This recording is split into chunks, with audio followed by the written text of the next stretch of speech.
Hello မင်္ဂလာပါကျွန်တော်ထွတ်တင်ထုံးပါကျွန်တော်မနေ့ကကျွန်တော်ရဲ့ page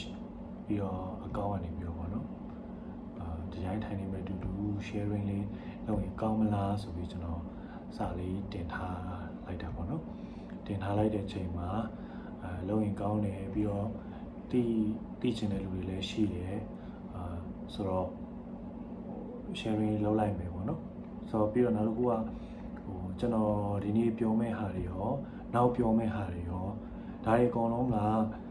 ကျွန်တော်အတွေ့အကြုံပေါ့နော်ကျွန်တော်အတွေ့အကြုံအရာပဲပြောတယ်ကျွန်တော်လေ့လာထားတာတွေကျွန်တော်သင်ယူထားတာတွေအဲ့ဒီထဲမှာကောင်းမယ်ပို့ပြီးတော့သင်တော်မယ်ဒီနယ်ပယ်မှာအခုလက်ရှိလုံးလုံးနေတဲ့လူတွေမှာလည်းပို့ပြီးတော့အဆင်ပြေမယ်ပေါ့နော်အဲ့လိုဖြစ်မယ်ထင်တဲ့အချက်လေးတွေကိုကျွန်တော်ကိုက်ညီမဲ့ဟာလေးတွေကိုပဲကျွန်တော်အကြံပေးမယ် sharing လုပ်မှာဖြစ်ပါတယ်ကျွန်တော်ကိုဗစ်ကာလတုန်းကတော့ကျွန်တော်ရဲ့ကိုစိုးသူရတို့နောက်ဒီနယ်ပယ်ကဘယ်လိုပြောမလဲဝါရည်နေရောအတွေ့အကြုံရှိတဲ့လူတွေရောအကုန်လုံးပေါ့နော်ကျွန်တော်တို့ sharing လုပ်ခဲ့ကြတာတွေရှိရယ်ပြီးတော့ကျွန်တော်ဒီမိမိမွေး production နဲ့တွဲပြီးတော့ workshop လေးတစ်ခုလုပ်ခဲ့မှုတယ်အဲလုပ်တဲ့အချိန်မှာလည်း free ပဲကျွန်တော်တို့ဒီ level ကိုတကယ်ချစ်တဲ့သူဒီဘယ်လိုပြောမလဲဒီအမှုပညာကိုတကယ်ချစ်တဲ့သူတွေအဲ့ပညာရှင်တွေအကုန်လုံးကလည်းသူတို့လုံးဝ free ဘာမှမယူဘဲနဲ့လာပြီးတော့စာတွေတင်ပေးတယ်ပြီးတော့ကျွန်တော်တို့လက်တွေလောက်ကြတယ်ပြီးတော့ကျွန်တော်စိတ်ကြိုးစရာဆိုတဲ့ဇာတ်လမ်းတွေကိုရိုက်ကြတယ်ပေါ့နော်ဆိုတော့အဲ့ဒီကနေပြီးတော့အခုdriver ဖြစ်နေတဲ့လူတွေလည်းရှိနေပြီပြီးတော့ level တီးတီးမှာသူ့အနေနဲ့သူကျွန်တော်တို့ workshop ကနေပြီးတော့ဒီမှာအထောက်ပံ့ကောင်းလေးတစ်ခုထောက်ပံ့ပေးလိုက်နိုင်တယ်ခြေလမ်းလေးတစ်ခုစပေးလိုက်နိုင်တယ်လို့ခံစားရတယ်ပေါ့နော်ဆိုတော့ကျွန်တော်အဲ့လိုဒီလို sharing လုပ်ရတာကိုပို့ပြီးတော့သဘောကျတာပေါ့နော်ကို sharing လုပ်ပေးလိုက်တာလေးကသူတို့အတွက်ထောက်ကူလေးတစ်ခုနည်းနည်းလေးဖြစ်ရင်တော့မှသဘောကျတယ်ကျင်းနေရတယ်ပေါ့နော်ဆိုတော့အခုလည်းကျွန်တော်တို့ကဒီနေ့စီဝါရေးရိုက်ကူးရေးလုပ်နေရတာသွားနေရတာလာနေရတာအဲ့အချိန်မှာဘယ်လိုပြောမလဲကိုယ့်အတွက်လည်းဘယ်လိုပြောမလဲကြံခဲ့ကျင်တာပေါ့နော်ဒီကကြံခဲ့ကျင်တာဆိုတာကိုဒါလေးပေးခဲ့နိုင်တယ်ဒါလေးကိုတက်တာလေးကို sharing လုပ်ပေးလိုက်နိုင်တယ်ဆိုတဲ့ဟာလေးဖြစ်ချင်တာပေါ့အဲ့အတွက်ကျွန်တော် sharing လုပ်ရခြင်းမှာအခုကအစချီနေရတယ်နောက်ပိုင်းကျရင်အစမချီနိုင်တော့လို့ပေါ့နော်ဒါ first video ဆိုတော့စပြီးတော့ကျွန်တော်ဘာကြောင့်လုပ်ချင်တာလဲဆိုတာလေးကို intro ဝင်တာပါပြီးတော့အဓိကလေကျွန်တော်အခုလောလောဆယ်ပေါ့နော်လိုက်ပြီးတော့ကြီးလိုက်တဲ့အချိန်မှာ film making ဘိုင်းနဲ့ကျွန်တော် acting ဘိုင်းလို့ကျွန်တော်ကပြောတဲ့အချိန်မှာ acting ဘိုင်းသရုပ်ဆောင်ဘိုင်းကိုပို့ပြီးသိချင်တဲ့လူကများကြတယ်ဒါပေမဲ့ cinematography ဘိုင်းဒီ film making ဘိုင်းကိုလည်းသိချင်တဲ့လူတွေလည်းရှိရပေါ့နော်ဒါပေမဲ့နည်းနည်း film maker တွေထက်တကယ်သရုပ်ဆောင်ဖြစ်ချင်တဲ့လူ script ကိုဘယ်လို manage လုပ်မလဲ script တစ်ခုလည်းတဲ့ရောက်လာဘယ်လိုလုပ်မလဲပြီးတော့တရုပ်ဆောင်နဲ့ပတ်သက်ပြီးတော့ဘာတွေသိထားသင့်လဲအဲ့လိုမျိုးကိုဒီ comment တွေပေးသလို message box မှာလည်းလာပြီးတော့ပြောကြတာပေါ့နော်ပြောကြဆိုတော့ပြောရင်တော့ဘယ်ပညာမဆို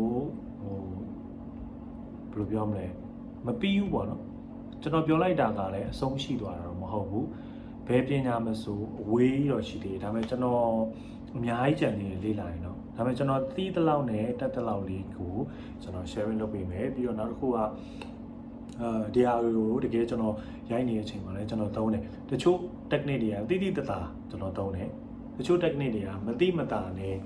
သူတို့စိတ်ကိုကျွန်တော် control လုပ်ပြီးတော့သုံးတယ်ပေါ့နော်ဆိုတော့ဒီမှာမေးတာတွေကတော့အများကြီးပဲဒီမှာအကိုတဲ့ဘယ်လို blogging ချလဲ final script ကိုရိုက်ခွဲမှာသုံးဖို့အကိုဘယ်လို note ထုတ်လဲဆိုတာသိချင်တယ်နောက်တစ်ခုကရှိတယ်ဒီမှာကိုလိုစိုးပြရဆိုလဲစိတ်ကိုဘယ်လို control လုပ်လဲအဲ့လိုဆိုလဲအရင်ပြောလို့ကောင်းတယ်ပေါ့နော်ပြီးတော့ဒီကိုမင်းတော်ဝင်ဆိုလဲတရုတ်ဆောင်လုပ်တဲ့သူတွေညာတော့အဲ့ဒီဘန်းလေးတွေများများတင်ပေးပါတဲ့ပြီးတော့နောက်ဒီcinematography ဘိုင်းကိုလည်းသိချင်တဲ့လူတွေရှိတယ် ပြီးတော့နောက်တစ်ခုက script analysis အပိုင်းနဲ့ actor တွေအနေနဲ့ဇက်ကိုဘယ်လိုနားလည်အောင်ဖတ်ပြီးဇက်ကောင်ဖြစ်ကိုဘယ်လိုဝင်စားရမလဲဆိုတာမျိုးလေးတွေကိုယ်တိုင်လည်းသေချာတဲဝင်သိချင်လို့တခြားလူတွေသိချင်မယ်ထင်လို့ဆိုတာလေးပြောထားတာပေါ့နော်ဆိုတော့အဲ့ဒီထဲမှာကျွန်တော်အကုန်လုံးကိုတော့ဒီဗီဒီယိုတစ်ခုထဲမှာကျွန်တော်ပြီးအောင်ပြောဖို့ခက်ခဲတယ်ဘာလို့လဲဆိုတော့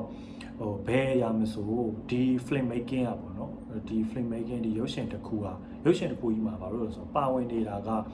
ကျွန်တော် pre ကနေ pre ရော production ရော post ရော3ခုလုံးကဒီပုံမှာအကုန်လုံးပုံမှာတက်ရောက်နေတာပေါ့နော်ပြီးတော့ရုပ်ရှင်ဆိုတဲ့အရာပို့ဆိုတာနောက်တစ်ခုကဘာလဲဆိုတော့ကျွန်တော်တို့အယုတ်တွေလည်းပါတယ်အတန်တွေလည်းပါတယ်အယောင်တွေလည်းပါတယ်နောက်ကျွန်တော်တို့မခံစားမိတဲ့အရာတွေတော့ပါနေသေးတာဆိုတော့ပြောရင်ပြောသလောက်ကြည်နေတာဆိုတဲ့အတွက်ကျွန်တော်ဒီနေ့ကျွန်တော်ဗီဒီယိုတစ်ခုကိုနိုင်ဝက်ဝင်းကျင်လောက်ပဲပြောမယ်ဘာလို့လဲဆိုတော့ကြည့်ရတဲ့အချိန်ကြရတယ်နိုင်ဝက်ဝင်းကျင်လောက်ကကြည့်တဲ့လူတို့တောင့်တဖြစ်စေတယ်လို့ခံစားရတယ်အဲ့တော့ကျွန်တော်နိုင်ဝက်ပြောမယ်နိုင်ဝက်မှာကပြီးချင်မှလည်းပြီးမယ်မပြီးဘူးဆိုရင်လည်းကျွန်တော်နောက်ဗီဒီယိုမှာနောက်တစ်ခုကျွန်တော်ထပ်ပြီးတော့တင်ပေးမယ်ပေါ့နော်ဆိုတော့ကျွန်တော်အရင်ဆုံးဒီ script နဲ့ဒီဘယ်လိုပြောမလဲ actor တွေနဲ့ကြားပါတော့ဘာလို့ဆိုတော့တရုပ်ဆောင်ပိုင်းနဲ့သိကျင်တဲ့လူကပိုများတယ်အဲ့မှာခုနကလိုစိတ်တွေအကြောင်းတွေကျွန်တော်ပြောလို့ရတယ်ပြီးရင် blogging အကြောင်းတွေကျွန်တော်ပြောလို့ရတယ်အကုန်လုံးပေါ့တော့ link လုပ်လို့ရတယ်အဓိကတော့ script နဲ့ဒီမှာဆိုရင် script ရဲ့ directing editing ရဲ့အဲ့သုံးခုချိတ်ဆက်နေတာလေးလည်းပြောပါဆိုတော့အဲ့ဒီလည်းကျွန်တော်ပြောပြပါမယ်ကိုလူပြောရောဆိုတော့ကျွန်တော်ဘာမှမပြောခင်မှာကျွန်တော်ရဲ့အတွေ့အကြုံတွေ sharing မလုပ်ခင်မှာကျွန်တော်တခုပြောချင်တာရှိတယ်အဲ့ဒါဘာလဲဆိုတော့ကျွန်တော်ပြောတဲ့ဟာကဘယ်လိုပြောမလဲတခြားသူတယောက်ပြောတဲ့ဟာနဲ့အဆန့်ကျင်ဘက်ဖြစ်ကောင်းဖြစ်နေနိုင်တယ်ဒါပေမဲ့တစ်ထက်တည်းကြာရင်လည်းကြာနေနိုင်တယ်တွေ့ဖေးတာတွေလည်းရှိနိုင်တယ်ဆိုတော့အနုပညာဆိုတဲ့အရာမှာကိုကြိုက်တယ်ကိုတန်မိုးထားတယ်ဆိုရင်ဒါတန်မိုးရှိသွားတာပဲဒီဟာကောင်းတယ်ဒီဟာဆိုးတယ်ဒီဟာမှန်တယ်မှားတယ်လို့ကျွန်တော်တို့ကလိုက်ပြောနေလို့မရဘူး။ तू ကဒါကြီးကမကောင်းလို့ကျွန်တော်တို့ကတချို့ဟာတွေတော့ပြောလို့မရအောင်။ဘာလို့လဲဆိုတော့သူ့အတွက်တော့ကောင်းရင်ကောင်းနေမှာ။ကျွန်တော်တို့တော့မကောင်း။ဆိုတော့ကျွန်တော်ဒါကောင်းတယ်ကျွန်တော်ကြိုက်တယ်ဆိုတဲ့အရာကကျွန်တော်ကြိုက်လို့ကျွန်တော်ကောင်းတယ်ထင်တာ။ဒါပေမဲ့တခြားတစ်ယောက်ကအဲ့ဟာကိုမကြိုက်ဘူးဆိုရင်ဒါသူ့အတွက်မကောင်းဘူးပဲ။ဆိုတော့မှန်တယ်မှားတယ်ကောင်းတယ်မကောင်းဆိုတာကိုအဓိကမထားပါနဲ့ just sharing မှာကျွန်တော်ရဲ့အတွေ့အကြုံကျွန်တော်ခံယူထားတဲ့ဟာကျွန်တော်ဖြစ်ချင်တဲ့ဟာကျွန်တော်မြင်တဲ့ဟာလေးကိုပဲကျွန်တော် sharing လုပ်ခြင်းပါမှန်ခြင်းမှားခြင်းသူများရဲ့ဟာတစ်ခုခုပေါ့နော်တခြားတရားရဲ့ဟာကိုတွေ့ဖယ်ခြင်းကျွန်တော် personally ဘာမှမပါဘဲနဲ့ just sharing ပါပဲဆိုတော့အဲ့ဒါလေးကိုတော့ကြိုပြီးတော့ပြောချင်ပါတယ်ဆိုတော့ကျွန်တော်အရင်ဆုံး script နဲ့ဒီ script analysis ပေါ့နော်အဲ့တော့အဲ့ဒါလေးကိုကျွန်တော်ပြောပြမယ်အဲ့ဒါကဘာလဲဆိုတော့ဒီ actor တွေနဲ့လည်းချိတ်ဆက်တယ် DOP တွေနဲ့လည်းချိတ်ဆက်တယ် directing နဲ့လည်းချိတ်ဆက်တယ် editing နဲ့လည်းချိတ်ဆက်တယ်အကုန်လုံးနဲ့ချိတ်ဆက်နေတာ script ဆိုတော့ကျွန်တော်တို့ရုပ်ရှင်တစ်ခုဇာတ်လမ်းတစ်ခုဇာတ်လမ်းတိုတစ်ခုကျွန်တော်ဘာပဲဖန်တီး script ဆိုတာအရေးကြီးအရန်ရေးကြီးဆိုတော့ script ကအရာရာအားလုံးကိုဖန်တီးထားတာပဲကျွန်တော်တို့နေ့စဉ်ကျွန်တော်တို့ရဲ့ live ကြီးကိုပြန်ကြည့်မယ်ဆိုရင်လည်းဒါ maybe ဒါကျွန်တော်တို့ရဲ့အတိတ်ဘဝ scripted ဟာကြီးပေါ့နော်ဒါကံကြမ္မာကြီးကိုကျွန်တော်တို့က script ရေးထားသလိုပဲဆိုတော့အရင်ဘဝကိုလုပ်ခဲ့တဲ့ဟာတွေနဲ့ပြန်ပြီးတော့ဒါပြန်ပုံဖော်နေတာပေါ့နော်ဆိုတော့ဒါရောက်ထားလိုက်တော့ပေါ့နော်အဓိက script အရေးကြီးပုံပြတာ script တစ်ခုကိုကျွန်တော်လက်ထဲကိုရောက်လာပြီဆိုရင်ကျွန်တော်က script first time ကျွန်တော်ဖတ်တဲ့ဟာမှာကျွန်တော်ကသူများတွေဆိုရင်3 4 5កောက်ပေါ့နော်တမျိုးချင်းဒီဖတ်ကြတယ်ကျွန်တော်ရဲ့ script ဖတ်တဲ့ပုံစံကကျွန်တော်က first time စဖတ်တဲ့ဟာကိုအကြာကြီးပဲနောက်တစ်ခုကအဲ့ script ကိုကျွန်တော်လက်ထဲရောက်လာပြီဆိုရင်ငါဘယ်လိုရိုက်မလဲအရင်ဆုံးကျွန်တော်ဇာတ်လမ်းချင်းဖတ်တဲ့ character တွေကိုဖတ်တယ် character profile ရဲ့ဇာတ်လမ်းချင်းရဲ့ပြီးသွားတဲ့အချိန်မှာဒီဇာတ်လမ်းအချင်းကိုသူဇာတ်လမ်းအရှိန်အနေနဲ့ဘယ်လို present လုပ်ထားလဲဘယ်လိုရေးထားလဲဒါ script writer သူဘယ်လိုသွားချင်တာလဲသူဘယ်လိုဝေးနဲ့ဒီထဲရဟာတွေသူရှင်းပြချင်တာလဲ character တွေကိုသူဘယ်လိုတက်ရောက်ချင်တာလဲဇာတ်လမ်းကိုဘယ်လိုစပြီးတော့ဘယ်လိုအလယ်မှာတည်သွားပြီးအဆုံးကိုဘယ်လိုဆုံးမှာလဲဆိုတော့ကျွန်တော်ကဖတ်တယ်ဆိုတော့အဲ့လိုဖတ်တဲ့အချိန်မှာအဲ့ဒါတွေအကုန်လုံးကျွန်တော်ကောင်းနေမှာတွေးထားပါတော့တွေးထားပြီးတော့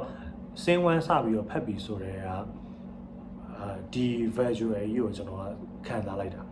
ဆိုတော့စင်းတစ်စင်းကိုစပြီးတော့ဖတ်လိုက်ပြီဆိုတော့ねဒီစင်းကဘယ်မှာရှိတာလဲဘယ်အချိန်လဲဘယ်နေရာမှာလဲ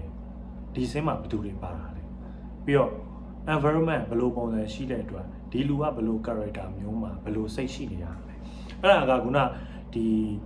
script analysis နဲ့ actor တွေကြားမှာရှိရဟာပေါ့နော်ဘာလို့ဆိုကျွန်တော်က directing လုပ်မဲ့လူဆိုတဲ့အတွက်ကျွန်တော်ကပထမဆုံး first ကဒီ visual ကြီးကိုငါဘယ်လိုတည်ဆောက်မလဲဆိုတဲ့ဟာရယ်ပြီးတော့ဒီအခြေအနေဒီအခန်းအခြေအနေဒီအပြင်ဆင်အခြေအနေဒီနေရာမှာဒီတရုပ်ဆောင်ကဘယ်လိုနေမလဲဆိုတဲ့ဟာကိုကျွန်တော်စပြီးတွေးတာပေါ့ဆိုတော့အဲ့လိုတွေးတဲ့ဟာကလည်းဒါတရုပ်ဆောင်နေနေလေခုနဟို script analysis နဲ့ actor ဘိုင်းတွေကိုဟိုဖတ်တဲ့အချိန်မှာအကုန်လုံးကလည်းအဲ့လိုတွေဖတ်တဲ့တယ်လို့ကျွန်တော်ထင်တယ်ပြီးတော့ကျွန်တော်ကအရင်ဆုံးဒီဇလန်ကိုကျွန်တော်နားလည်အောင်လုပ်တယ်ပြီးတော့ကို character ဘယ်လိုလုပ်မလဲဒီ character တခုပေါ့နော်ဒီဟိုမေးထားတဲ့နေရာမှာဆိုရင်ကို character ကိုအရင်နားလည်အောင်လုပ်ဆိုတော့ကျွန်တော်ကျတော့ directing ဆိုတဲ့အတွက်ကျွန်တော် character အကုန်လုံးကိုအရင်နားလည်အောင်လုပ်တယ်သူတို့စိတ်အခြေအနေတွေကဘယ်လိုရှိရလဲသူတို့အသက်အရွယ်ကဘယ်လောက်လဲပြီးတော့သူတို့ရဲ့မိသားစုခြေနေသူတို့ရဲ့ပုံစံသူတို့ရှင်သန်ကြီးထွားလာရတဲ့ဘယ်လိုပြောမလဲ environment သူတို့ရဲ့ပတ်ဝန်းကျင်အကုန်လုံးကကျွန်တော်တို့ကသိထားမှာရဆိုတော့ဒီ script board directing ရောက link ဖြစ်နေတာပေါ့နော်အဲ့ဟာက actor တွေပေါ့ကျွန်တော်တို့ကတက်ရောက်တာဆိုတော့ဇာညိုတစ်ခုကိုစပြီးတော့ဖတ်ပြီးဆိုတာ ਨੇ တရုပ်ဆောင်ပဲဖြစ်ဖြစ် director ပဲဖြစ်ဖြစ်ဒီဇလန်ကိုအရင်ဆုံးနားလည်အောင်ဖတ်ပါပြီးသွားရင် character တစ်ခုချင်းစီကိုနားလည်အောင်အရင်လုပ်ပါအဲ့ character မှာတချို့ဟာတွေမှာရှိတယ်တချို့ဟာတွေမှာရှိတယ်ဘာလဲဆိုတော့ကျွန်တော် script ထဲမှာတော့ထည့်ပြီးတော့ရေးမထားဘူးဒါပေမဲ့သူ့ရဲ့ character အရာသူ့ရဲ့မိသားစုကဘယ်လိုမျိုးသူ့မိသားစုကဘယ်လိုဆင်းသက်လာတာသူ့ကညီကောင်မောင်နှမတွေဘယ်လောက်ရှိတယ်သူတယောက်တည်းနေရတဲ့လူလားဒါမှမဟုတ်သူကချမ်းသာတဲ့အတိုင်းဝိုင်းနေကြီးပြင်းလာတဲ့လူလားဒါမှမဟုတ်သူကဆင်းရဲတဲ့အတိုင်းဝိုင်းမှာနေရတဲ့လူလားဆိုတော့အဲ့ဒီဟာတွေကအခါတည်းကျရင်ဇာညုံထဲမှာထည့်ပြီးတော့ရေးမထားပြင်ပဲကျွန်တော်တို့ကသိထားရမယ်အဲ့ဒါကဟိုတရုပ်ဆောင်တယောက်အတွက်ပို့ပြီးတော့အထောက်အကူပြုတဲ့အရာပေါ့နော်ဘာလဲဆိုတော့ကျွန်တော်တို့ကပညာတတ်ခြင်းမတတ်ခြင်းစဉ်းစားသုံးသပ်နိုင်ခြင်းမသုံးသပ်နိုင်ခြင်းသူရှင်သန်ကြီးထွားတဲ့ကြီးပြင်းလာတဲ့ဒီပတ်ဝန်းကျင်ပေါ်မူတည်ပြီးတော့သူတို့ရဲ့ behavior တွေသူတို့ရဲ့ဟိုဘယ်လိုပြောမလဲတခုခုပေါ်တွေးတောတဲ့ဟာတွေစင်ကျင်သုံးသပ်နိုင်တာတွေ mature ဖြစ်မှုမဖြစ်မှုတွေအဲ့ဒါတွေကအဲ့ပေါ်သွားပြီးတော့တက်ရောက်နေတာဆိုတော့ तू ကလုံနေဖြစ်ပြီးတော့ကြီးပင်းလာတာအဲ့ဒါဆိုရင်အခက်အခဲတစ်ခုတွေးတော့မယ်ဆိုတဲ့အချိန်မှာ तू ကလုံလီဖြစ်တဲ့လူဆိုတဲ့အတွက်